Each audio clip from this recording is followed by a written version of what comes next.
देखिए, जो हिंसा का दौर विगत पंचायत चुनाव में भी हुए थे और उसका दंश बीजेपी के कार्यकर्ताओं को भुगतना पड़ा। पंचायत के चुनाव जीतने के बाद जिस तरह से वहां से लोगों को पलायन करना पड़ा खौफ के चलते, तृणमूल कार्यकर्ताओं के खौफ के चलते, और सरकार के संरक्षण में जो चीजें की गई वो चिंताजनक है कि एक माहौल नहीं बन पा रहा है कि वहाँ लोकतंत्र फले फूले और मतदाता बेखौफ होकर बूथों तक जाएं, वोट करें। तो ये चिंताजनक है और चुनाव आयोग ने भी अपनी ओर से भरसक कोशिश की है कि मतदान शांतिपूर्ण और निष्पक्ष हो, लेकिन उसके बावजूद भी जिस तरह से उत्पात मचाया जा रहा है, ये देश के सभी राजनीतिक दलों के लिए चिंता का विषय है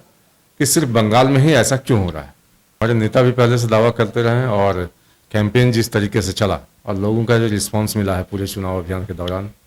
कार्यकर्ताओं का उत्साह, मतदाताओं का उत्साह, महिलाओं की भागीदारी, युवाओं की भागीदारी, इस सारी चीज पर जब हम विचार करते हैं तो लगता है कि 14 की 14 सीटें पार्टी जीतने जा रही है। देश में नरेंद्र मोदी जी की सरकार बनने जा रही है और हमारा जो लक्ष्य था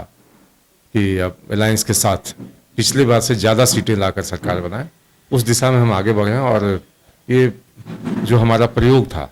कैंपेन का सारा, कि एक व्यवस्थित ढंग से कैंपेन चले और गठबंधन का जो मैसेज है वो पूरे लोगों के बीच बिल्कुल क्लियर हो कि कहीं हम में मतभेद नहीं है, हम एकजुट होकर चुनाव लड़ रहे हैं, उसमें हम सफल रहे। और मतदाताओं ने इस बात को पसंद किया है कि हम तथाकथित महागठबंधन की तरह नहीं है जहाँ की अनेक दल, अनेक विचार और बिल्कुल बिखरा बिखरा सा कुनबा है।